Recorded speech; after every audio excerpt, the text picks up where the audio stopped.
mala jigal kot ten dial ner ka mala karun wang chang dar ke tiang ke ta ka dong te ji mo na lo yan te ko ko jo kon ngo jan ta ka me ko ban riet ka bling and manun de bit chak chol ka gambele chen ko lun jok ngi jin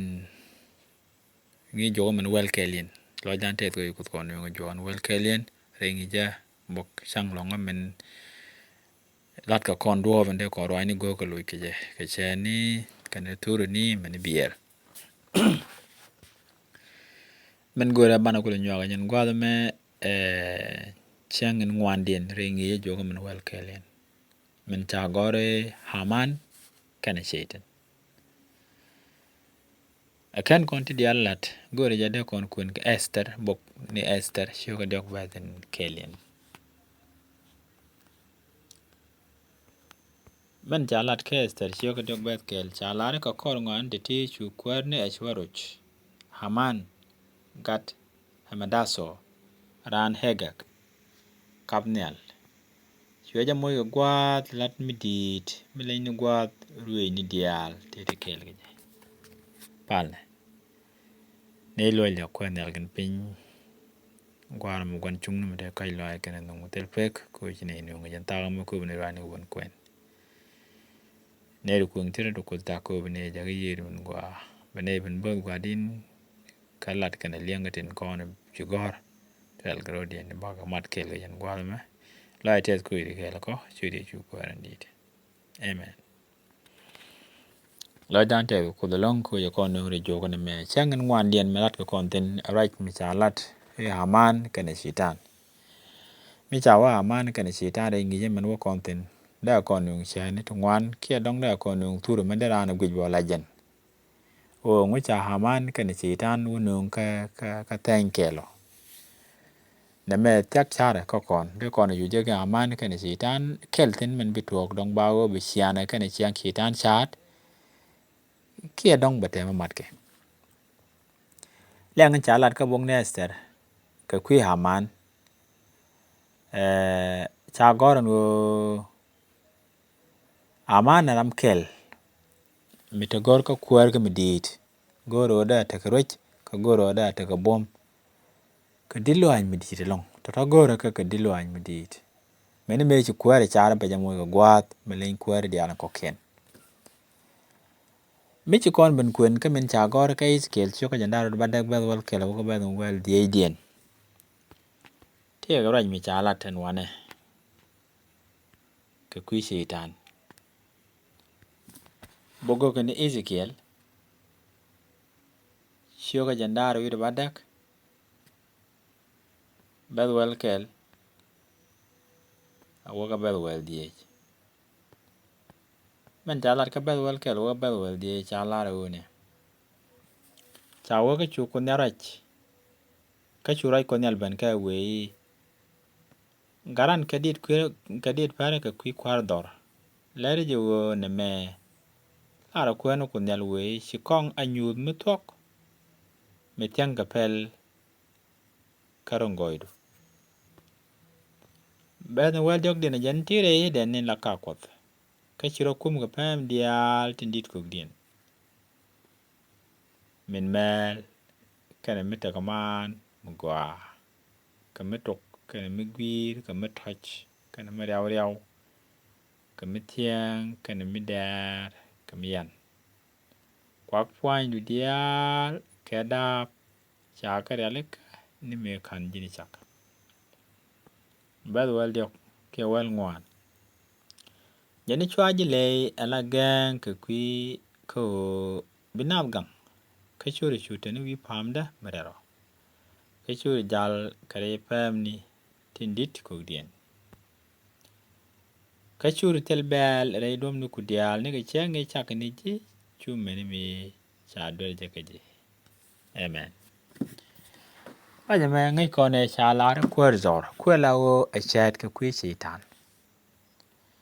yen de kon ti long re ro me o jin cha je la gon tin go ne ken ka cha je kum ga pam tin go ne ken ni me cha gi cha ga la ya ga kan ta kan ni cha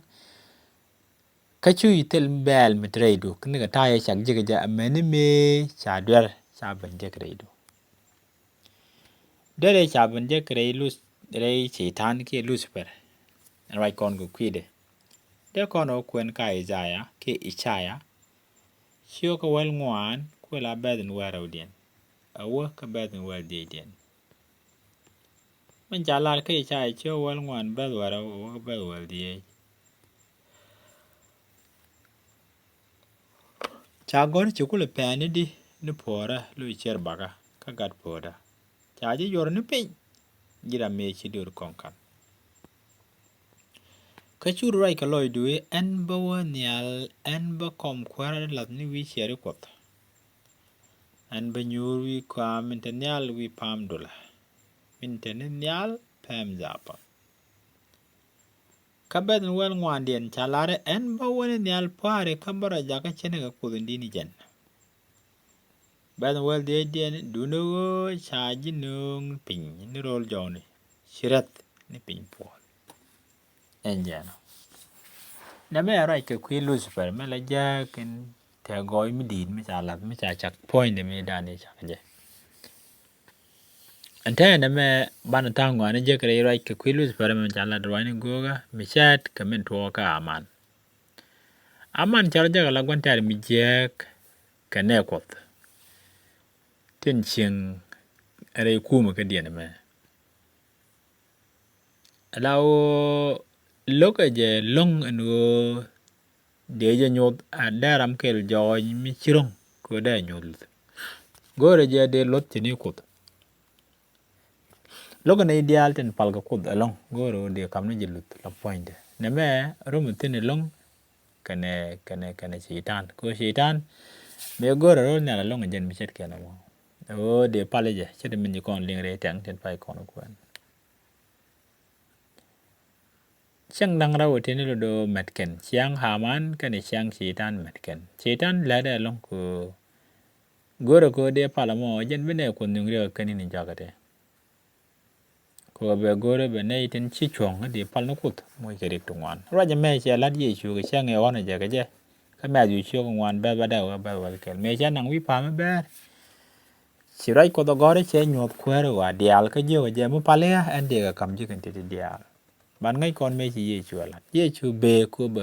cha wan jeng ni dial baga bandak be ala be kon ban kan be la kan kuidan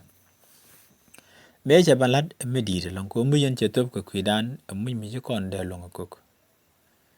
che top ko be win mon ke le lo do ba jalwel bong ni nyut cha kon lat ngwane dial tin nyu di lo ai chi tan ko goro ko de pal chen ko kot ki der ta long me di along ka diluai mi chene ka diluai ti joy kaman ke jok lodo bo ke lu nang ka mede ka bedur dial bi ka gai ke je ka ba je gor nyu tio wal jok ba den jok tien ka na ba den ngwan tien wa bedur dial gor tin tien tin di tin lor mano kwar mano kwany ene ne tin ngai ke je tin ta ka ngaf ke ye chu kur so ko ra bi je lokto ka ne de cha pa le lokto bi ka tere chu mi di ni jok kana ita to baka nyot bomde aman me changa jo ta Mordekai sokal kamen ji kono kwen ka bong ne Esther chio kan dio dien kelu ka chi Mordekai ro gung ke je Mordekai ram kel ka pa yi brute cha no e kuma ka mata aman tene mi cha aman ban ngato kal bil we kal dial bi ko dien gong du no bi aman bi Mordekai ba dut nyurga ne me chi aman lo ko ko Mordekai ram palokot chi ram de ro gong garan chang le ya kwer mi dit ba ko aman pu jo kwer chang ga ram mi chen jen to kal chang jene ne ga ne point de tel me da lot antame so chap la pin gore je o boko nang ni ji bru dial ka kwi Mordekai yo ga ga long mi yu ko ne ga ka ser cho dog ba dien ba bakal cho chara yu la pin no Mordekai ka ne ga dial lo ba ka ne kwa chara ma kwa la menen jan kana le gwinu dare chu pe ka Mordekai chi dol ko bo bom no ko le joy gore je ba kono nang ne ga ne chi man dial tram bi le dot bi le kan mi jini ko ne Esther chiyo dok bet kelo wa bet wal ngwan kan nyu chiyo wa bet wal ngwan wa wal baro wa men nyu chiyo wal dok bet wal die biti shade long bi ka jekan gwa da Esther chiyo dok bet kelo wa bet wal ngwan che chiang la ga men jito ka Mordecai lo do che o nyut mi jini ko ne nyu ba lei charo da long ka jen gwa da mo ne ideal dur dial nang ka kore ka goro tere ka ne ko na me chigok che joy ka bok Esther ala chat ka chi kutbo chara ke John ka jan duo mo ko be nyot dagan ta kam ne ko ka ne Satan ko goro de pala jami ne ko ngud bum lo jen ko de ka pala ko la ka mo je ka chwen mi dire lo wan jeng ni chara de jalat ka o ma kelo o ngud ko te let ko che goro bi wan jeng ni ba kon ko ra tere de ne dia lot ko lot ko ngud ke chara de lat ka kwidien o jen be nyen ka ka jan gwa ti jawo kontinere indin di jawatin lo do bukan jeng ne buko ter long ka chang long ba la der gem me dit long kam kurishi ni dia loko ba ta bon metot me bro de nok ka be ta kel ko ba ko tok ba ja pal ko den tik ka chang an jalar be nyir me dit long be je aba nei ta nei to ngwan do ba ga na ka kwide ne me ni gwich ai tek dan ta la kon te ngwan de tien ni long bi kon ju pe no ba na ko ba kon pal mi tie jiro do ko adu ka ngwan ten mon mon tin kien te la ja tiam ta bi pe no ko du bi pal ka mo tin dit ko lo ben be jek e tidi bi kene tiam wala bi ka long mi tiam to mon mon kon ga jen gwa da kon te ne ka mo tin dit ko lo ben bana ga long tiem ke ji kon ga long tiem ka ku je mo ma la je chek ra lat kon men ta lat kon kor ala gam kam ji ka kana goy mi chi tuok men chi kon che de ne ne gwa cha nyut ke Haman ka me cha lat kane la ne ko menung kon e chek long de kon je ge buk nester chunge la nyut ka kwini nu guruwa Satan ajanen chung aman ka gwade gwadon yoro ngut pin tinen wo ba ne ideal tin charge be palin tin chiro bogong ke je do ba ka de nak aman che lar ne ideal la ne Mordecai ideal che chang din ku ni pin yo ba ga ne ideal na mo je na le kwan jeng ni bo ku ne ko ka ni jagate goro ba ne ko do ba ga chang je du no chu Esther yu kan chong opum ni am wona be mo ka jan gwa me dol ko tin jaga dot gan che chunken ka gwa Esther ki Esther chunge ala dol ko tin jak man le lat ka jan gwa de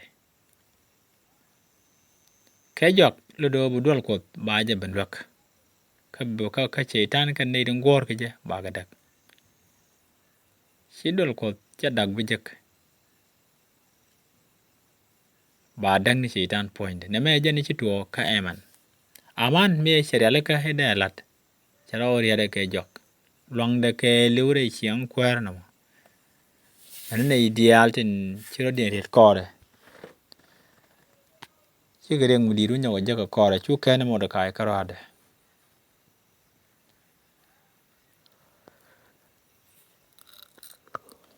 me chi kan len ka amane ja amana kon lat pingen nyam go de ju de ganak